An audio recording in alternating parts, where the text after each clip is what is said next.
16 pessoas morrem afogadas todos os dias no Brasil. Afogamento é a segunda causa de morte de 1 a 4 anos de idade. Terceira, de 5 a 14 anos de idade. Então, nossos jovens morrem principalmente afogados. Esse afogamento acontece em várias situações, em vários cenários e durante várias atividades aquáticas. Nós vamos mostrar para vocês o que a gente chama de cadeia de sobrevivência do afogamento. São 5 anéis, resumidamente, são todas as ações que você precisa saber na hora de enfrentar o problema afogamento. A prevenção é o primeiro anel da cadeia de sobrevivência. É a ação mais importante que todos nós podemos executar na ação ou na intervenção dos afogamentos. Ela representa 99% de todas as intervenções dos guarda-vidas nas praias. Isso um trabalho na Resuscitation mostrou recentemente e mostra e enfatiza a importância que tem o guarda-vidas na prevenção. E essa prevenção ela varia um pouco dos cenários e das atividades aquáticas. Por exemplo, uma prevenção que é feita em piscina, ela é um pouco diferente da prevenção que é feita em praia e que é feita em rios. A gente sabe, por exemplo, que a piscina é o berço da natação. E a natação tem sido taxada ou estigmatizada como o resultado ou como o sucesso de toda a prevenção. E não é verdade. Não basta a pessoa saber nadar para ela ter proteção ou ser blindada contra o afogamento. Ela tem que ter a competência aquática adequada para aquela situação que ela vai enfrentar. Então, por exemplo, um neném ou uma criança pequena que aprende a nadar, e se a gente pega essa criança pequena e coloca ela num rio, num lago, numa represa ou na praia, ela vai se afogar. E ela é uma criança que sabe nadar. Então, todo o afogamento, ele gira em torno de qual o risco no local, né, e reduzir esse risco é a prevenção, e qual o comportamento de risco. A competência aquática está relacionada um pouco aos dois. A pessoa ela não tem competência aquática suficiente para enfrentar aquele determinado risco e, portanto, o afogamento acontece. E isso resume todos os casos de afogamento.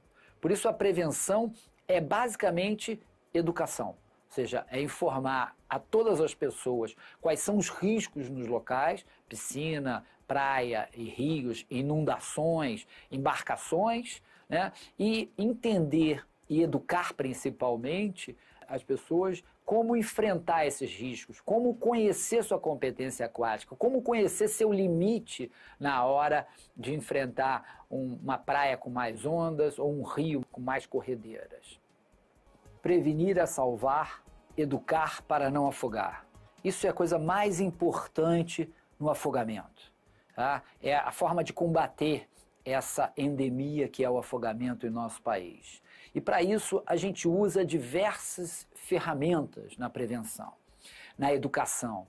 Então, por exemplo, nas escolas nós temos 3 vídeos de desenho animado, de prevenção em praias, água doce e inundações, e 3 gibis que nós possuímos para baixar gratuitamente no nosso site da Sobrasa, e isso tem a finalidade de educar as crianças, educar no colégio primário, e essa é a fonte da mudança que a gente quer ver no nosso país, e a fonte dessa mudança tem que ser através da educação.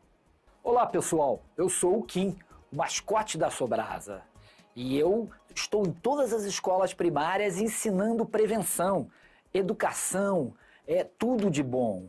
É você evitar se afogar, é você ir à praia com seu pai e ficar à distância de um braço. Então, pessoal, a gente usa isso como uma forma lúdica de educar as crianças. Não adianta a gente ficar com blá blá blá e achar que vai dar uma aula teórica ou com slides para as pessoas. Use alguma coisa criativa para educar, para ir às escolas. Nós partimos agora para o segundo anel, que é reconheça o afogado. Tendo em mente que Quando a gente parte para o salvamento ou parte para a ajuda de alguém, significa que a prevenção falhou. Falhou em algum nível, governamental, local, ou um pai ou uma mãe que não cuidaram adequadamente ou não supervisionaram adequadamente a sua criança. E aí tem um ponto muito importante. Parece fácil reconhecer um afogado, mas não é.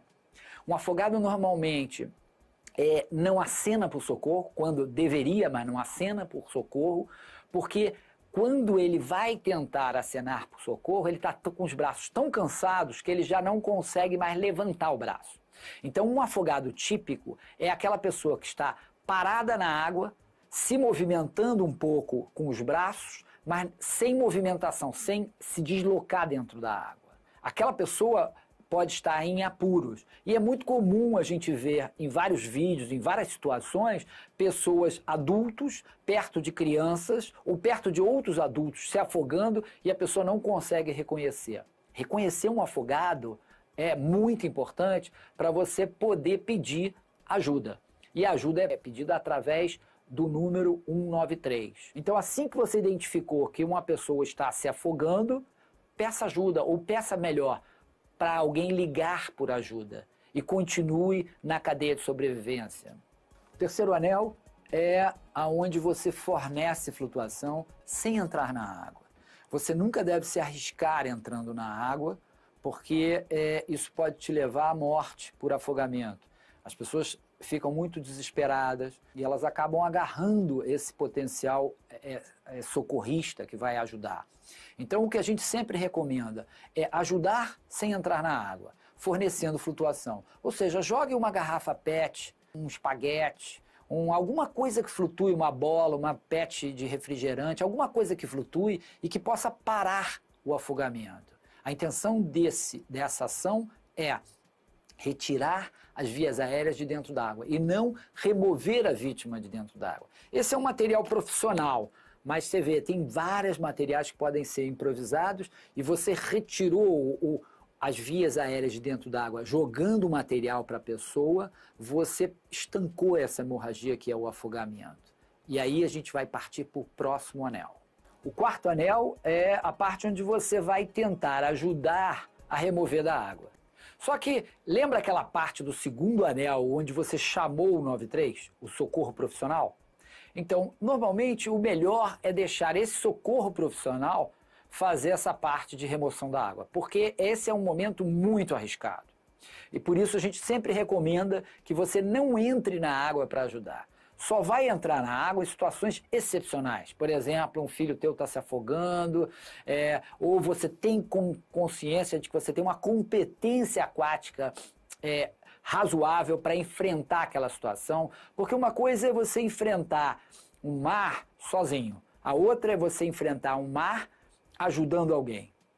E sempre que você tentar entrar em algum local para ajudar excepcionalmente alguém dentro da água, você sempre leve consigo algum material de flutuação para entregar para essa pessoa, para que ela segure o material de flutuação, para que ela não segure você, não afogue você junto com ela.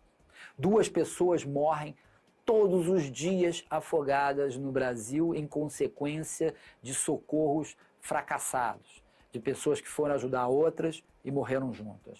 Usualmente, familiares. Então, tome cuidado, não se submeta a esse risco. Esse último anel é o anel dos primeiros socorros. Então, é quando a gente realiza que a prevenção falhou, o resgate talvez não tenha sido tão rápido quanto deveria, e, portanto, você tem uma vítima afogada, ou seja, uma vítima que aspirou água. Essa é a definição de afogamento.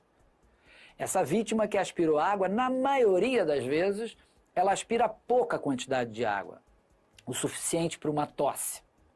Mas às vezes acontece um pouco mais de aspiração de água e ela pode ser um grau 2, ou um grau 3 que já está em edema agudo de pulmão, ou um grau 4 que é um edema agudo de pulmão com uma pressão muito baixa e a gravidade é maior.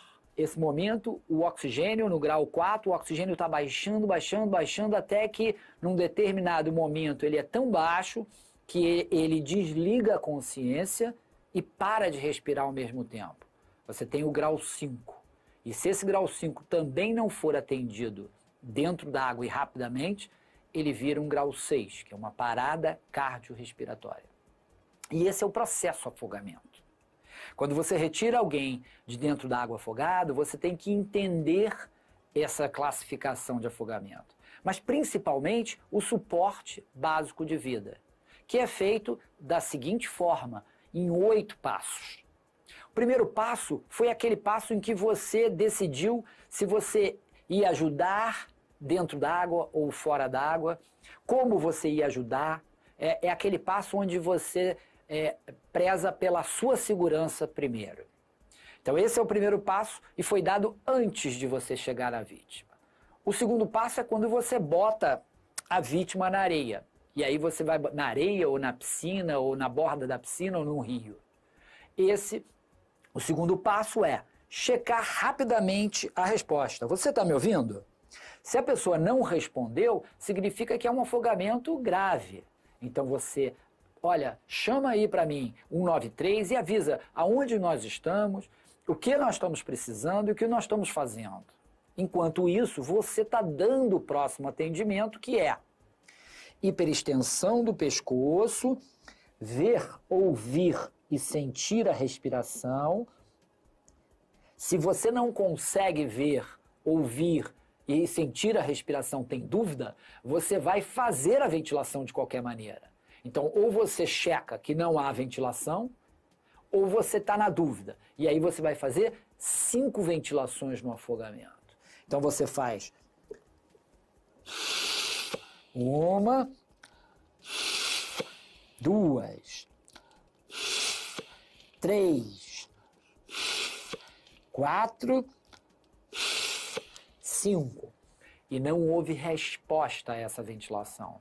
A vítima não se mexeu, ela não recusou a ventilação, não houve nenhuma resposta motora a essa ventilação inicial. Você vai assumir que a vítima está em parada cardíaca, vai tirar o dedo do queixo aqui, vai passar no abdômen, vai localizar o encontro das 2 últimas costelas, vai soltar a mão da testa, encostar a primeira mão, a segunda por cima, entrelaçar os dedos e vai fazer 30 compressões.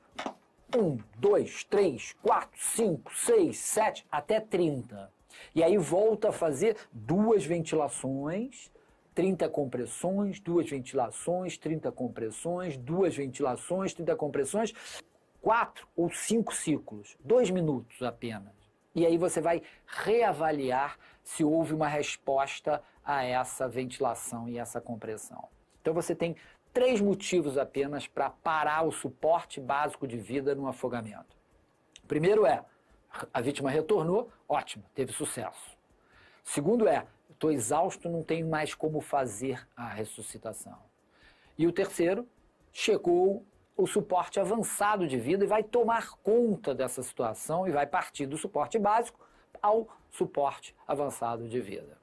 E você tem 4 razões para não iniciar a ressuscitação em um caso de afogamento. Em vítimas com mais de 1 hora de submersão cronometrado, ou seja, você sabe que tem mais de 1 hora de submersão, então não adianta mais fazer a ressuscitação cardiopulmonar. Em vítimas com sinais de putrefação, falta um pedaço do nariz, um pedaço da orelha, ou está com cheiro mal, ou está inchado, ou se existe livores, ou se existe rigidez cadavérica. Então essas são 4 razões para você não fazer ou não iniciar a ressuscitação. Afogamento acontece muito rápido. São alguns segundos a poucos minutos e a vítima está se afogando. E bastam poucos minutos, 2 ou 3, para ocorrer uma parada cardiorrespiratória. A prevenção é a mensagem mais importante. E é importante que a gente entenda a questão do risco ambiental. Um risco em piscina, por exemplo, uma piscina que pode succionar o cabelo de uma criança, uma corrente de retorno numa praia, um rio sem sinalização. Isso tudo são riscos ambientais, riscos no local, que aumentam muito o afogamento. Muito importante é o comportamento de risco, né? É uma criança sozinha num ambiente de água, uma criança sozinha dentro de casa, onde ela tem acesso à piscina, que não tenha uma cerca, que não tenha impedimento para ela ir para a piscina, ou uma criança que é deixada num banho ou numa lâmina d'água, onde basta escorregar um pouquinho e ela está com a via aérea dentro da água e ela se afogar. São os comportamentos de riscos. A gente tem que entender isso muito bem para que a gente possa evitar. Interpretar exatamente o que uma criança de 2, 3 anos tem capacidade de fazer, tem capacidade de se proteger. Ela precisa, usualmente, de um adulto cuidando dela. Quando a gente parte para 10, 12 anos, a partir de 10, 12 anos, a pessoa tem que entender qual é a competência aquática que ela tem, que seja suficiente para não arriscar o afogamento. Por isso o álcool está tão relacionado aos afogamentos. Em 15%, ele ocorre porque a pessoa não interpreta direito o risco e acaba se submetendo a uma situação que ela não tem condições de sair. E aquilo não tem desculpa, né? Você entrou, você errou, você vai morrer por isso. Então é muito importante prevenir. E a prevenção está ligada diretamente à educação, né? Prevenção é a mensagem mais importante desse capítulo que a gente escreveu para o livro.